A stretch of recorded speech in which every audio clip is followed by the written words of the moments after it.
What is going on, my broskies? My name is Toadski, back again, here to bring you guys yet another One Piece Treasure Cruise video. So we have two separate teams going up against the most recent PKA up against Borsalino. Didn't get a chance to record this last night. It was very late by the time I got the other two videos up. But here we are against the content. These two teams you'll see in this video are able to clear up to level 99, absolutely no problems. So what the strategy of this team is by using the friend captain Brook, we can fully abuse the fact that we're going to be at low HP.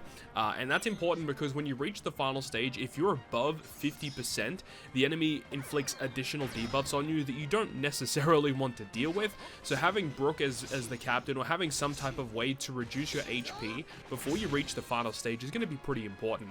Another important factor for this team is just some of the other characters that we're putting on here. Now, Borsalino is not needed for this team. He's just here because he's a relatively high point booster.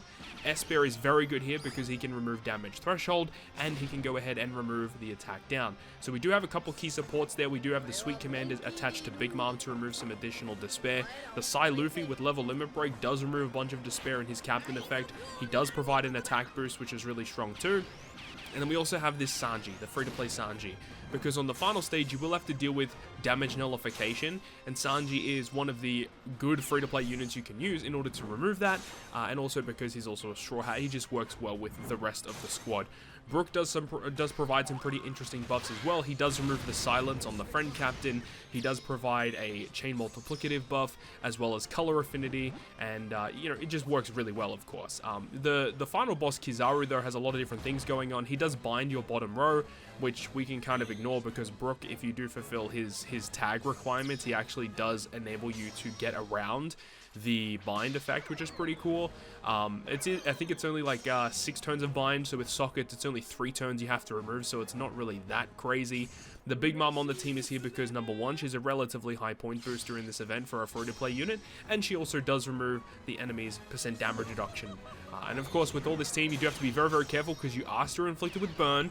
You do have to make sure that you are not hitting too many perfects, and by using the super class or super type of Brook, we are enabling the 95% damage reduction to tank the death hit from Borsalino. So you don't need that Brook support that I just had on that Sanji for this team.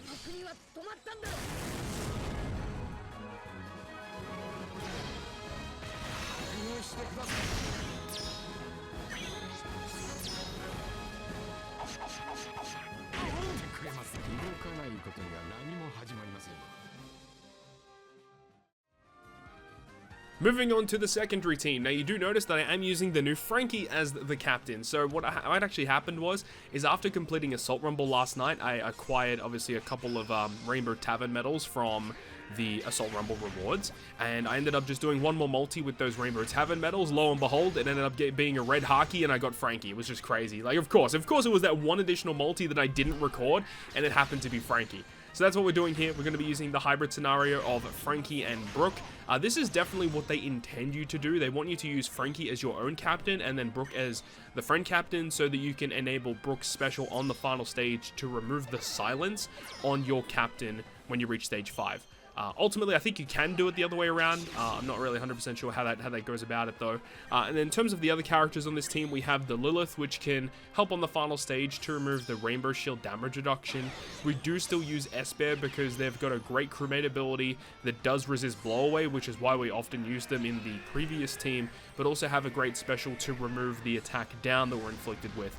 Now, another thing about using Franky as one of your captains is that when you activate his super class special, he does have the ability to change his slot into Super Bomb, and when you do tap on him with a Super Bomb slot, it actually does remove the damage threshold with his captain effect. So, really cool effect that you just don't have to bring a damage threshold remover because his super class basically deals with it. And then Borsalino and the Strength Vegapunk are not really required for this team. They're essentially only here just to fulfill requirements for, having the right tags, or also just because, they just work really well on the team and are relatively decent point boosters. And by having the Strength Vegapunk alongside Lilith, we can activate the Super Tandem, which in turn activates the Super Tandem boost with the friend captain Brook.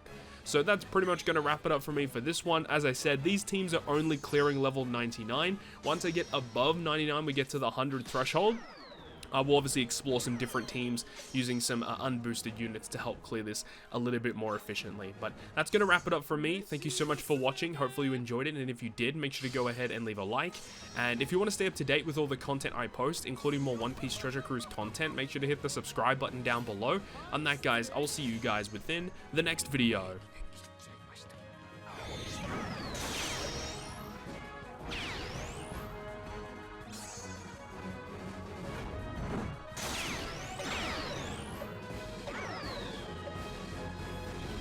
Yo,